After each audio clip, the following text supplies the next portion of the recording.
Hello and welcome. On this video, I'm going to be discussing the specific energy medicine techniques I use in my office and what I use them for. Now, if you're not familiar with energy medicine and you haven't already looked at the overview video, I suggest you go back and look at the overview of energy medicine so that you have a better idea of what I'm talking about on this one. Now, I don't use energy medicine on every patient. I use it where I'm not getting the result I'm looking for using more conventional, chiropractic and soft tissue techniques, or if there's a set of symptoms that the patient has that I've had experience using energy medicine for that I know there's a good chance that I can help them with it. Now, if I do use energy medicine with you and you're not familiar with these techniques very much, I'm going to tell you they're kind of strange. They're going to seem a little weird to you. And so all I ask is that you try to keep an open mind and see how they work for you before you pass judgment. Now, to help you keep an open mind, I do something a little different with my energy medicine techniques than I do with the other treatments I offer in the office. And that is that for new people that haven't experienced them before and don't have any confidence that they're going to help them, I do them on a trial basis. And what that means is you come in, I check you out. If there's something I can work on, I work on it. And then, we give it usually a few days because it takes typically 24 to 48 hours for these things to take full effect and kind of settle out with whatever the result's going to be. And so what I do is you come in, I do the procedures, and you don't owe me anything on that visit until you're happy with the results. So what that means, like I said, is you don't owe anything on that visit. And if you're still having problems, I try to get you back in, look at it again, see if there's something we missed, do some fine tuning, tweak things. But if I'm not able to get a satisfactory result on you and you're not really thrilled by the results, you don't owe me anything, ever, for any of those visits. So I do that because I realize this is a little bit different for people, and we live in an age where there's lots of scams, and I want this to be something where you can relax, be completely confident that you're not getting scammed. You're either going to be happy with it and be pleased to pay me for it, or you're not, and you don't owe me anything. And we can part friends, or we can continue working on you with other treatments that are a little less strange and a little bit more familiar. Because, of course, nothing works 100% of the time. And these techniques don't work for everybody. So, to me, it's better to give it a try and see if it does what we want it to do. And if we get a good result, then great, perfect. If not, then I don't want you going away with a bad feeling that, oh, you got ripped off. And the majority of the time, people wind up paying me. So I think that speaks a lot for the energy medicine stuff that I do. Okay, so the first of the energy medicine techniques that I use, and it's actually the first one I learned to use, is ASERT, ASERT, which is a shortened version of Allergy and Sensitivity, Elimination, and Reprogramming technique, which is why we call it ASERT or ASERT, as some people pronounce it. And it's kind of a streamlined version of a somewhat more, I won't even call it popular. It's practiced more. There are more practitioners of this technique, called NAET, or NAET as some people call it, and that stands for Nambudripad's Allergy Elimination Technique. Nambudripad is an acupuncturist out in California who kind of accidentally stumbled on this and figured out how it worked. So if you've heard of NAET, this is basically NAET, but it's been modified a little bit to be a little more streamlined, and I've also added my own tweaks to it. So what I do isn't even pure ASERT anymore. It's Dr. Best's version of ASERT, and I imagine that most practitioners have their own little tweaks that they've put on these things just from stuff they've learned over the years. Now, for doing the testing portion of ASERT, I typically use these little homeopathic vials of the different allergens. Sometimes I use direct samples of things like maybe pet hair or something like that the patient may bring in. Sometimes samples of certain foods or food items that they bring in. But the majority of the testing I do use the little homeopathic vials. And homeopathic vials, a homeopathic preparation of something is specially prepared. Basically what they do is they do if they're doing a liquid, for instance, like this one, they would, mix up a batch of whatever it is. Let's say it's mold. I think this is a mold vial. Yeah, this is a mold vial. So what they do is they mix up a batch of it in some kind of medium like distilled water or alcohol. I believe these are alcohol-based. And then they start to do a series of dilutions where they take a drop of it and they put it in a certain amount, and then they put it in a machine that shakes it violently. It's a process they call succussion. And what that does with each dilution is that the chemical purity of the substance gets less and less, but the energetic principles of it become stronger. So essentially what we're doing is we're imprinting the electrical pattern of the substance on, in this case, a liquid, but it can be imprinted on solids as well. Some people hear that and they go, you're imprinting electrical information on a liquid. Yeah, right. Well, to that I say, have you ever heard of a computer disk? What you're doing with a computer disk is you're imprinting electrical information onto some solid material. Usually it's, these days it's usually going to be a glass plate or an aluminum plate if you're talking about a computer hard drive. Or if you go back to the good old days with the floppy disks, that was a plastic material. Either way, you're taking, whether it's a text document or a video like this, you're imprinting it on an inert substance. In that case, a solid. In this case, we're just imprinting it on a liquid. So, the principle of imprinting information onto some kind of inert medium is not really all that new. It's something that's been around. We just kind of take it for granted. Okay, and as I said, I do use muscle testing for doing the analysis on this. And so what I'll do is, I'll hold the vial up against a person's body, which, by the way, that also strikes people as a little odd. Well, how does the stuff in the bottle get into my body? And the answer is, it does not get into your body. What happens is your body's electrical field, which actually extends out about 3 inches from your body, interacts with the energy field inside the bottle. So it's kind of like, a light passing through a light bulb. That's essentially what it's doing. In fact, I don't even actually have to touch somebody with the vial. I can hold it within a couple of inches of their body and I'll still be able to do the test. It's, again, an interaction of the body's energy field, which extends out with the energy inside the vial.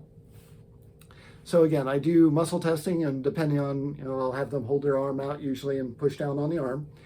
And in cases where somebody, for whatever reason, can't use their arm, we can use other muscles. We can use a leg muscle. We can even use, the head. There's several different ways of doing it with that person. If, for instance, they have shoulder injuries on both sides, you don't want to be doing muscle testing on their arms. The other option, which gets even weirder than regular muscle testing, is what's called surrogate testing. And surrogate testing means that basically you have another person provide the muscle. So what would happen is that, let's say, for instance, I do this with children, young children. If we're testing them, it's kind of hard to say, okay, hold your arm out and hold it up, and their attention spans everywhere. So it doesn't work so well if they're too young to really follow those instructions. So what I'll typically do is have mom or dad hold them. And what happens is that the energy flow actually transfers from one person to another. Like I said, it gets even weirder. So what happens with that is I'll actually test the mom or dad's muscle strength as I hold the vial against the child. So that's basically how we would do it if we can't use the direct muscle testing method. So, like I said, surrogate testing gets weirder still. Anyway, we're using the muscle testing to determine what is causing a reaction and an adverse interaction in the body's energy field with the different allergens. And, while we're looking at muscle strength, it's important to realize that this is actually affecting a lot of different things. So the energy change and the nerve signals change basically affect the whole body. So not just muscles, but also organs, glands, that sort of thing. So this can have wide-ranging symptoms. So, somebody might come in with the conventional, typical allergy symptoms of congestion, maybe runny, watery eyes, that kind of thing. Maybe they have a cough. Some people may have skin allergens or skin responses, such as, itching and hives and rashes and that kind of thing.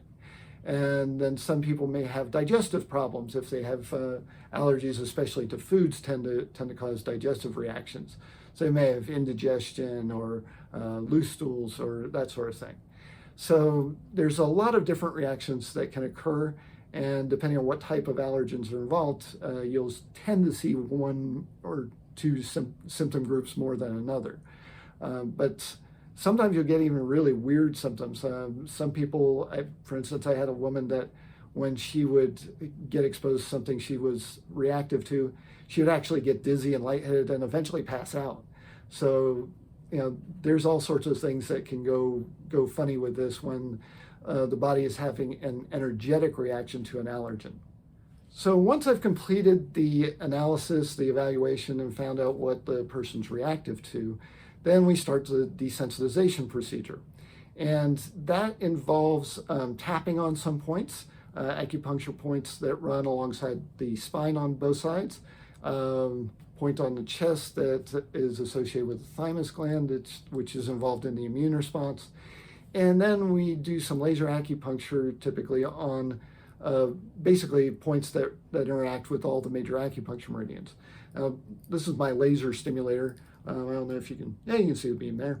And it doesn't have any particular sensation to it. It may be slightly warm, but this is not needle acupuncture. It's quite painless. Basically, all you feel is the wand touching you. And typically it doesn't require you to get undressed because the laser goes right through most clothing. I will have you take your shoes off because there are points on the feet I need to get to, and it's good, but it doesn't quite go through shoes. So that, once we go through, we do the point stimulation. That's kind of like hitting the reset button on a computer to try to get it to restart in a more normal fashion. We're essentially asking the body to take a look at those allergens again, take a look at how it's reacting to them, and hopefully resets back to a more normal level of reactivity. Now, what I mean by more normal level of reactivity is that, for example, let's say you're in a room and there's maybe a little dust on the shelves, that kind of thing. Under normal circumstances, you shouldn't have a reaction to that. On the other hand, let's say you decide to go clean out stuff in your garage and you go out there and there's boxes and they're covered with dust and you're stirring it all up and you're breathing a bunch of this stuff in. You're probably going to get some congestion. You may get a little cough, that kind of thing, because the body needs to get rid of that particulate matter that's floating around that you're sucking into your respiratory system. So, there's a certain amount of reactivity that is normal. If you breathe in a bunch of dust, you want to get rid of it. So, you should have some reaction to it under those circumstances. Likewise, here, the big pollen event of the year is mountain cedar season. And, when mountain cedar's down, a few hundred, a few thousand, most people aren't going to notice it too much. Somebody who's allergic to it may be miserable. But we get days where mountain cedar can hit 50,000 or more. Just as an aside, 500 is considered heavy. So 50,000 is insane. So when you get a day where it hits 50,000, just about everybody's going to notice something. They may have some itchy eyes, they may have a little congestion, that kind of thing. They may get a little catch in their throat periodically. So, I can reset somebody down to a normal level of reactivity, but I don't make you invincible. That's basically what it works out to.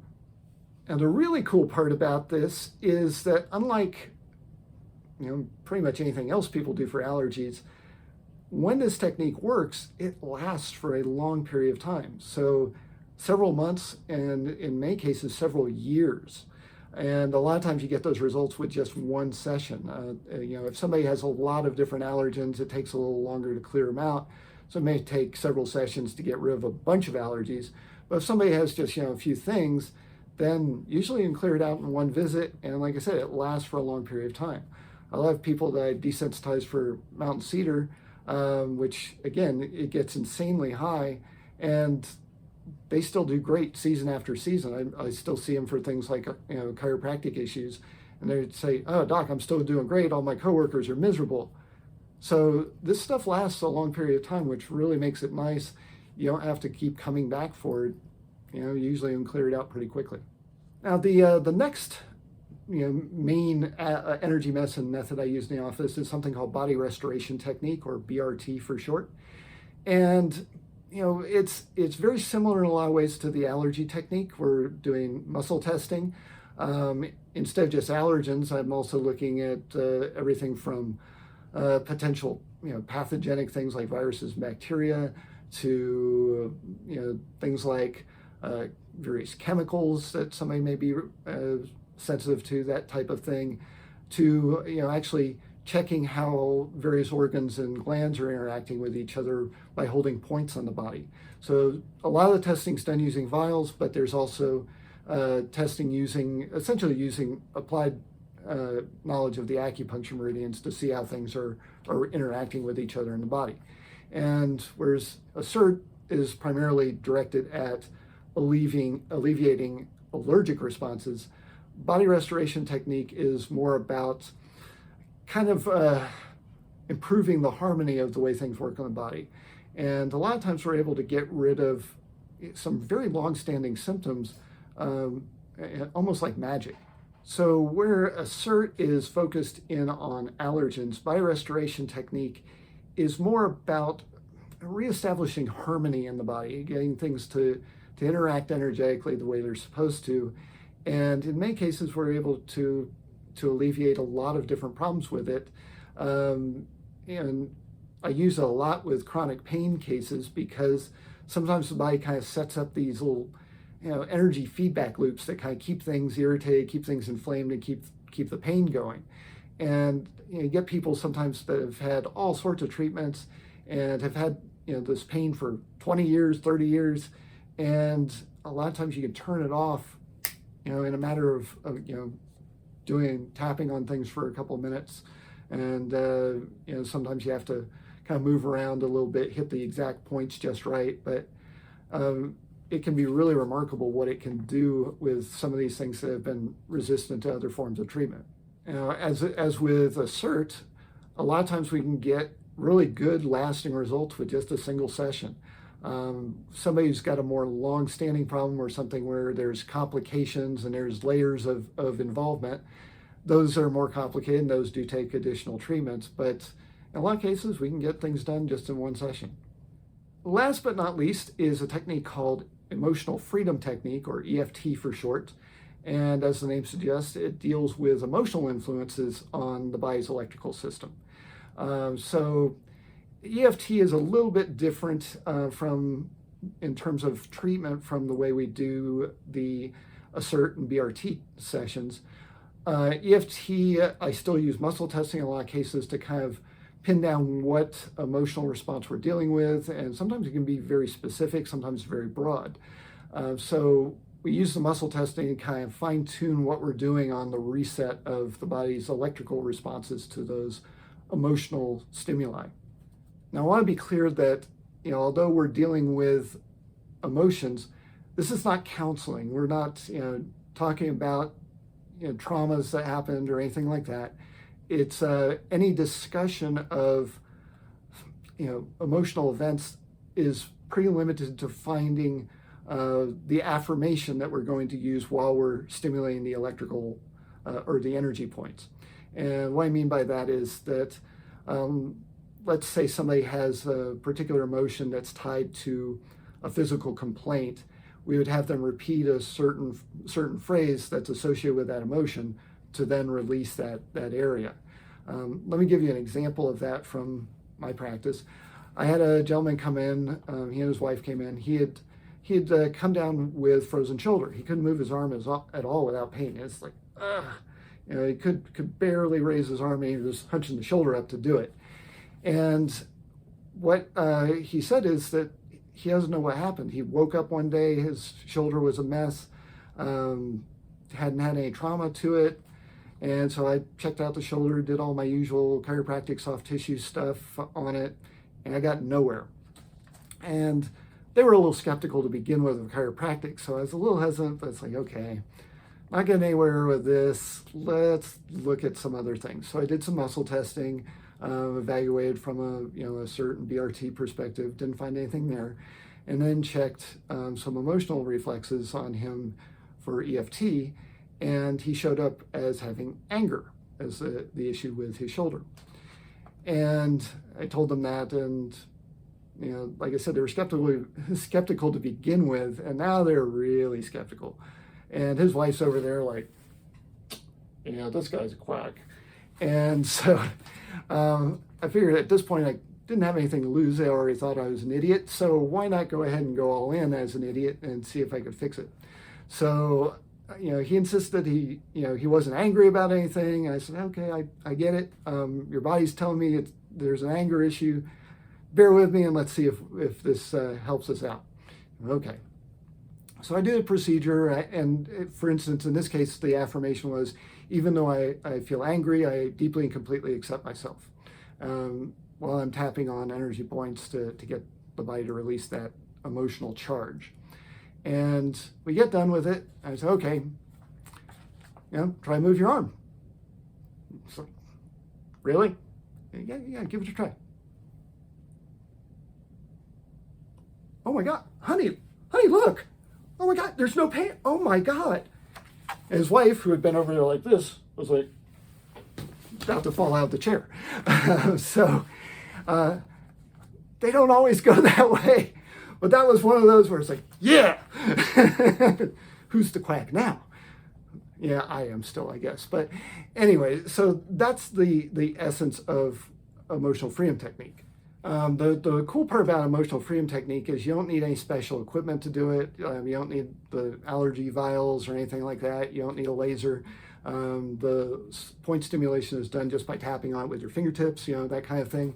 So it's a good technique for at-home do-it-yourself treatment. And although most people aren't trained to do the muscle testing to figure out what the emotion is, yeah, you can kind of get yourself in the ballpark usually, and just do the treatment sessions, and then if you need to fine tune it, you can fine tune it from there. So I'm going to put up a video on how to do it yourself for your own purposes, and that way that you'll have a resource for dealing with some of these things yourself.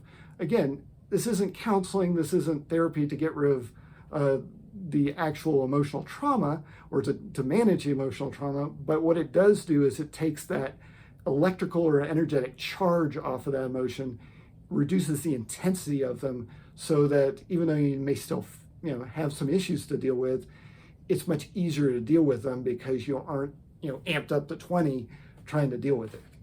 So I think that pretty much covers the energy medicine techniques I do for now. I think that gives you a pretty good overview of what it's like. Like I said, stuff's pretty weird, but a lot of times it works really well, and in some cases works where nothing else has. So that's my take on it. Hope you've gotten something out of this video. Thank you for watching.